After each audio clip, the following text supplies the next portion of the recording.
Muy buenas, bienvenidas, bienvenidos a Matemáticas de Oposiciones. En esta ocasión continuamos con el tema 63, con la prometida definición axiomática de Kolmogorov y con la definición que hoy día utilizamos a través de la teoría de conjuntos de la probabilidad.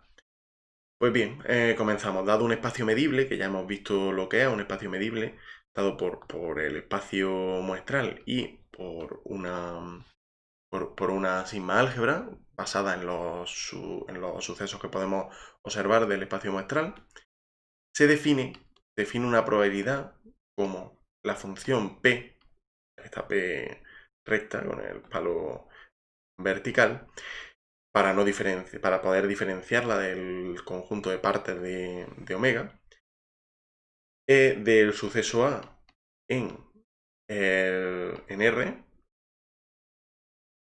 bueno, del suceso A, ¿no? De sigma álgebra de A, es decir, de la sigma álgebra de los sucesos en R, a una función que cumple, y volvemos a poner R porque ahora es cuando vamos a meter la idea de que tenemos la probabilidad entre 0 y 1.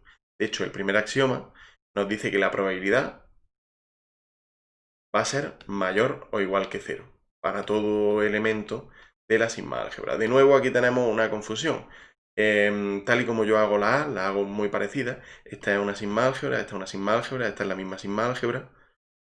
Pero esto es un conjunto, es un suceso de la sigma álgebra. Por lo tanto, lo voy a poner para todo su conjunto, para todo suceso observado de la sigma álgebra, tenemos que la probabilidad es mayor o igual que 0. Eso es un axioma. Segundo axioma, ya vemos que lo que hemos observado antes como propiedades esperables a partir de las definiciones que hemos dado de probabilidad, tanto de la clásica como de la frecuentista, ahora lo vamos a presentar como axiomas. ¿Por qué? Porque funcionan, porque es lo que necesitamos para tener una probabilidad. La probabilidad del total es igual a 1. La probabilidad del total es igual a 1, ya lo hemos visto antes, pues es otro axioma. Y en tercer lugar, si tenemos una colección finita o infinita numerable de sucesos incompatibles 2 a 2, es decir, que son disjuntos, tenemos a sub n con n perteneciente a los números naturales, de forma que a sub i intersección a sub j es igual al vacío para y distinto de j con i y j perteneciente a n, entonces estamos en condiciones de decir que la probabilidad de la unión desde n igual a 1 hasta infinito de a sub n es igual a la suma desde n igual a 1 hasta infinito de las probabilidades de cada uno de ellos. Vale, con esto, esta es la definición axiomática que proporcionó Kolmogorov en 1933 y que trata de establecer una medida relativa y teórica a la ocurrencia de un suceso. Trata de darle rigurosidad. Con estos axiomas vamos a ver qué propiedades surgen. En primer lugar, ya podemos observar que la primera nos dice el primer axioma nos dice que es no negativa. Es una función, la función p, es una función no negativa. Que el valor del espacio muestral, la probabilidad del espacio muestral es 1. Es decir, la probabilidad de obtener algún suceso del espacio muestral, un suceso incluso elemental del espacio muestral, es 1. Y que no tiene por qué, bueno, y que espacio muestral y ser sigma aditiva es una probabilidad y no tiene por qué ajustarse a un fenómeno aleatorio real. Por lo tanto, lo que estamos considerando es una probabilidad definida como tal. Y ahora, a partir de esta probabilidad, hay muchas funciones que pueden ser de probabilidad y no ajustarse a un fenómeno tal cual. Por ejemplo, teníamos el fenómeno de lanzar un dado y ahí sí tendríamos una probabilidad, podríamos definir una probabilidad y digamos, adjuntarla, anexarla a ese suceso. Pero podemos tener funciones de probabilidad que no estén relacionadas con ningún suceso. Simplemente sean funciones de probabilidad. La función de probabilidad se define por estos axiomas. Por lo tanto, todas las funciones que cumplan estos axiomas son funciones de probabilidad. Y ahora vamos a ver cuáles son las propiedades que se derivan de estos axiomas, que son con las que vamos a utilizar, con las que vamos a trabajar y las que vamos a utilizar muy a menudo. En primer lugar, las propiedades, la primera propiedad, voy a ponerlas como 1. La primera propiedad, vamos a poner un 1 más bonito, ¿no? Un 1, ahí, un 1, que se vea el 1. La primera es que la probabilidad del vacío, de no tener ningún elemento, es 0. Eso es algo claro, pero ¿cómo podemos demostrarlo? La forma de demostrarlo es muy sencilla. Si nosotros definimos una sucesión pues, de n elementos, de infinitos elementos vacíos, hemos visto que como la intersección de todos ellos, de 2 a 2, es vacía, entonces podemos establecer el tercer axioma, que si vais un poquito atrás, veréis que significa que la probabilidad de la unión de todos y cada uno de esos elementos es igual a la suma de las probabilidades individuales, de forma que la probabilidad de la unión, vamos a considerar esto, vamos a poner como el conjunto finito, pero n perteneciente a n, como indicando que lo estamos utilizando infinitas veces. De la unión de n igual a 1 hasta infinito del vacío es igual a la suma desde n igual a 1 hasta infinito de las probabilidades del vacío. Por lo tanto, lo que estamos, la unión de todos los vacíos sabemos que es la probabilidad del vacío. Y tenemos, ¿qué tenemos? Pues tenemos la probabilidad del vacío igual a la suma infinita de probabilidades del vacío. Con lo cual, necesariamente, para que esto sea cierto, la probabilidad del vacío tiene que ser 0. Esa es la demostración de por qué la probabilidad del conjunto vacío es 0. La probabilidad del conjunto vacío es que no tengamos ninguno de los sucesos elementales que estamos considerando, de los sucesos elementales del espacio muestral. O sea, es lo que quiere decir el vacío en este caso. Vale, en segundo lugar, vamos a ver la segunda propiedad. La segunda propiedad nos hace referencia a la aditividad finita. Hemos visto la aditividad infinita, que se basa en considerar los conjuntos disjuntos, 2 a 2, una colección infinita. Ahora vamos a ver qué puede ocurrir para el caso finito. Supongamos que tenemos a su 1 hasta a su n perteneciente a omega, perteneciente a partes de omega o a la sigma álgebra que estábamos considerando. La sigma álgebra que estamos considerando. En esta situación tenemos una colección finita, incluso puede ser infinita numerable, pero vamos a considerarla finita. Tenemos una colección finita, pues podemos incluir, pues de forma infinita, podemos incluir conjuntos vacíos, de forma que tendríamos, en lugar de esta colección, tendríamos esta colección y después conjuntos vacíos. ¿Qué es lo que nos proporciona? Pues que efectivamente si esta colección ya cumplía que 2 a 2 no tienen elementos en común, es decir, que su intersección es el vacío, si eso se cumplía, entonces se cumple para todos los elementos que vayamos a poner. ¿Qué es lo que ocurre? Que en ese caso podemos escribir la probabilidad de la unión desde n igual a 1, desde i igual a 1,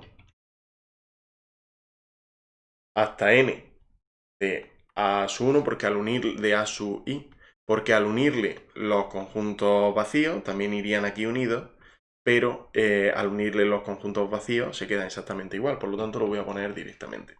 Se quedaría igual a la suma desde i igual a 1 hasta infinito de los a su i, pero a partir de n este a su i es vacío y la probabilidad del vacío es 0, con lo cual nos quedaríamos solo y exclusivamente con hasta n, la probabilidad de a su, la probabilidad de a su i, desde i igual a 1 hasta n, es decir, con el conjunto finito que habíamos visto anteriormente.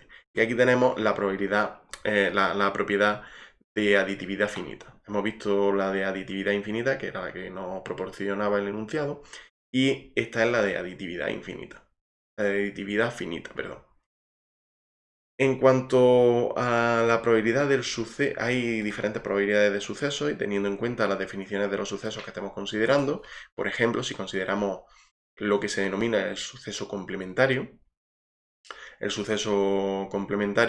es aquel en el que si tenemos un suceso A perteneciente a sigma álgebra, el suceso complementario se denota como A, voy a poner A distinto, se denota como A perteneciente a sigma álgebra tal que A unión A es igual al total y la intersección es vacía. Eso es lo que quiere decir un conjunto complementario. El conjunto complementario lo he repetido aquí, pero ya lo tenemos en el tema 11. Tenemos lo que significa un conjunto complementario, en este caso, suceso complementario es lo mismo. Estamos hablando de sucesos como si fueran conjuntos. Estamos llamando los sucesos, pero en realidad estamos aplicando teoría de conjuntos. En esta situación tenemos que la probabilidad del suceso complementario es igual a 1 menos la probabilidad del suceso que tenemos. ¿Pero por qué? Pues por como lo hemos definido. Porque es la probabilidad del total menos la probabilidad del suceso que tenemos. Pero la probabilidad del total ya hemos dicho por axioma que es 1 menos la probabilidad que se define. ¿Cómo podemos hacerlo? Pues la demostración básica es teniendo en cuenta esta definición. Teniendo en cuenta esta definición y el tercer axioma, la suma de la aditividad finita que hemos demostrado en la propiedad 2.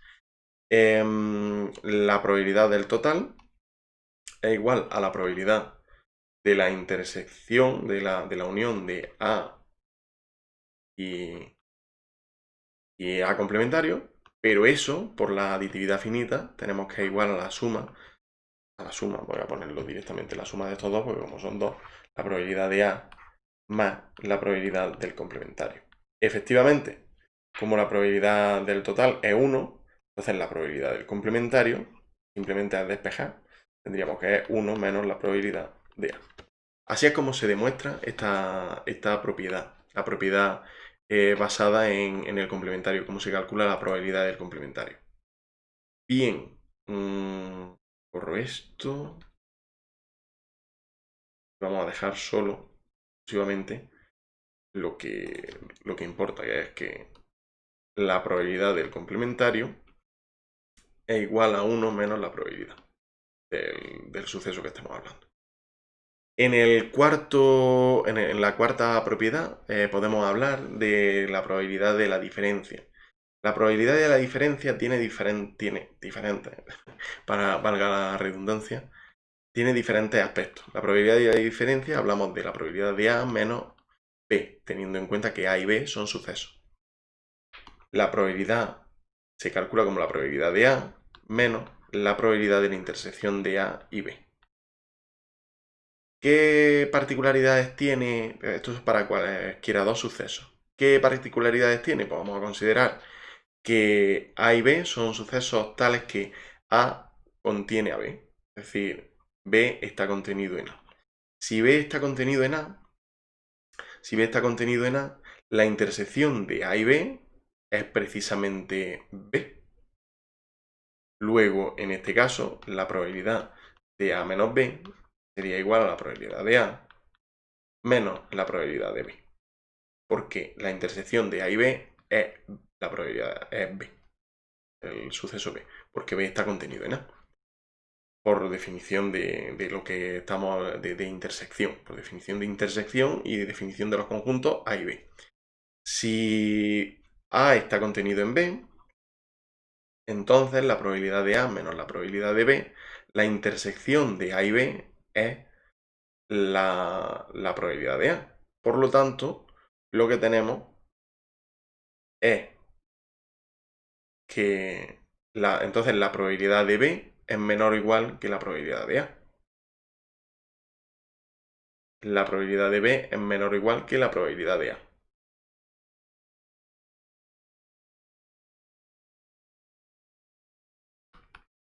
Luego, la probabilidad de la diferencia nos deja que en este caso tendríamos la probabilidad de A menos la probabilidad de A intersección B, y por lo tanto la probabilidad de B es menor o igual que la probabilidad de A. Eso es el caso en el que tendríamos que A está contenido en B.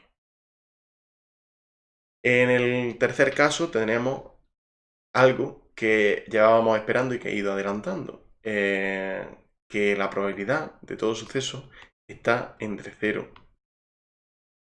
y 1. ¿Por qué? Porque todo suceso perteneciente a la sigma álgebra puede ser desde el vacío hasta el conjunto total, pero no pueden ser más allá, ni por encima ni por debajo. Por lo tanto, vamos a tener la probabilidad acotada inferiormente por 0 y acotada superiormente por 1. Por lo tanto, la probabilidad es una función que ahora sí podemos definir desde el espacio, desde la sigma álgebra a 0, 1. Y no perdemos generalidad. Así es como se define. Vamos a continuar por aquí con el número 5, la regla de adición. La regla de adición es un caso particular de lo que conocemos como el principio de inclusión-exclusión. La regla de adición nos dice que la probabilidad de la unión de dos subconjuntos, de dos sucesos, es igual a la probabilidad de A más la probabilidad de B menos la probabilidad de la intersección de A y B. ¿Por qué? Porque lo hemos sumado la probabilidad de A, hemos sumado la probabilidad de B, y en el caso en el que la probabilidad de la intersección, en el caso en que exista una intersección, hemos sumado la probabilidad de la intersección dos veces. La hemos sumado con A y la hemos sumado con B. Por lo tanto, hay que restarla una vez. Ese es el principio que se usa. Sería la regla de adición. La regla de adición cuando estamos considerando casos de este tipo, pero el principio de inclusión-exclusión en general, que lo vamos a ver aquí, como la propiedad 6. Principio, inclusión, exclusión. Supongamos que tenemos una colección finita de sucesos A1 hasta AN. Tenemos una colección finita de sucesos. Esta colección finita de sucesos la podemos definir, ya hemos visto, la probabilidad de la unión. La probabilidad de la unión desde i igual a 1 hasta n de a sub i vendría dada.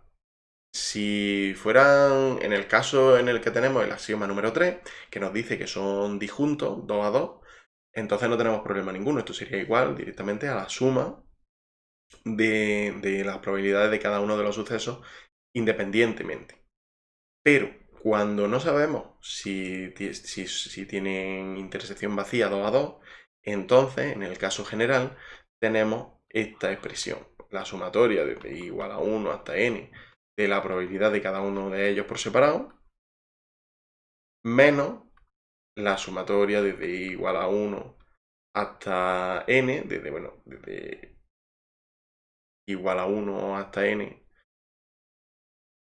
Claro, vamos a considerarlo los productos 2 a 2. Los productos 2 a 2, pero no los vamos a considerar dos veces. Por lo tanto, voy a empezar teniendo en cuenta que vamos a considerar i sub 1 e i sub 2 para identificar a los que estemos hablando. I sub 2 igual a 1 con i sub 1 menor que i sub 2.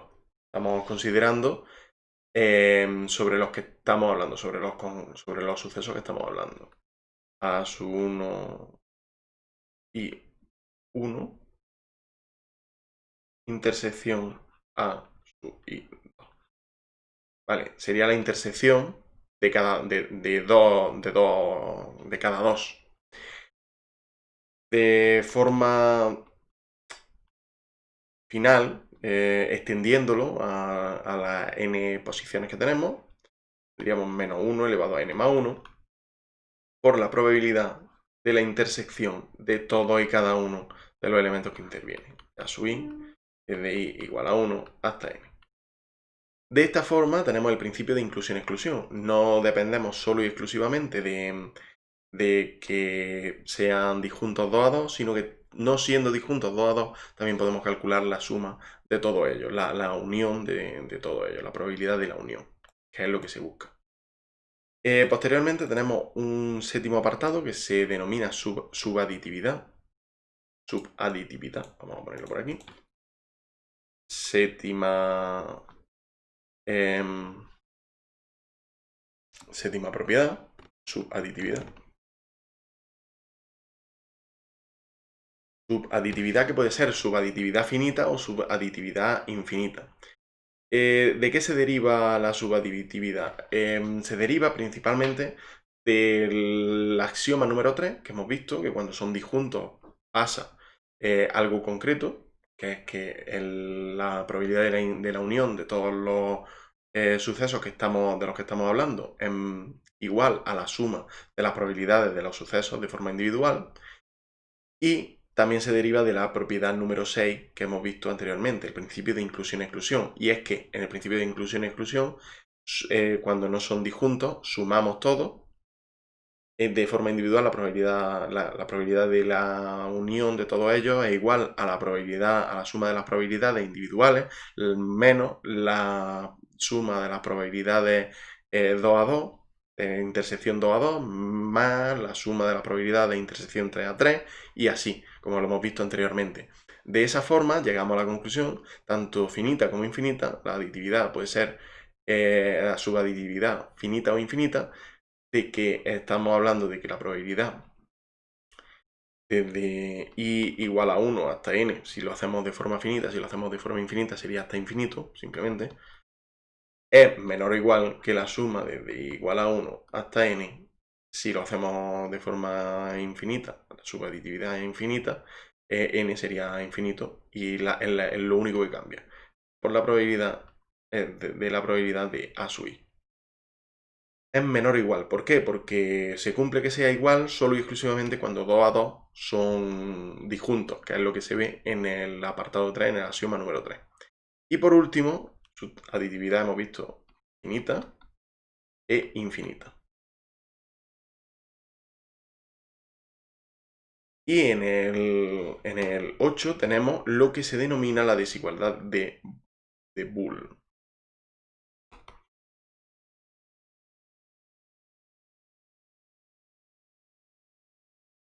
La desigualdad de Boole. También lo consideramos para finito y para infinito, pero ahora lo que hemos estado hablando constantemente de la probabilidad de la unión. Pues ahora vamos a hablar de la probabilidad de la intersección. La probabilidad de la intersección, dado un conjunto finito o infinito numerable, supones que es finito y después solamente habría que cambiar la n por un infinito y ya está. La probabilidad de la intersección de todos los sucesos que tengamos es mayor o igual que 1 menos la suma desde i igual a 1 hasta n, en el caso de que sea infinito, pues hasta infinito, de la probabilidad de sus complementarios, las probabilidades de sus complementarios.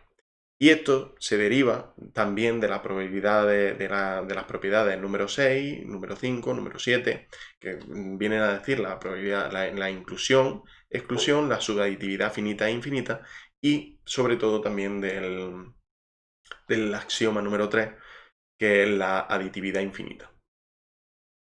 Bien, con esto finalizamos las propiedades de los axiomas de Kolmogorov, las propiedades de la probabilidad a partir de los axiomas de Kolmogorov, y lo único que nos quedaría del tema sería ver lo que es el espacio probabilístico, y a partir del espacio probabilístico y sus dos variantes principales, discreto y continuo, vamos a hablar sobre las conclusiones y sobre las referencias. Muchas gracias por todo y nos vemos a la próxima. Adiós.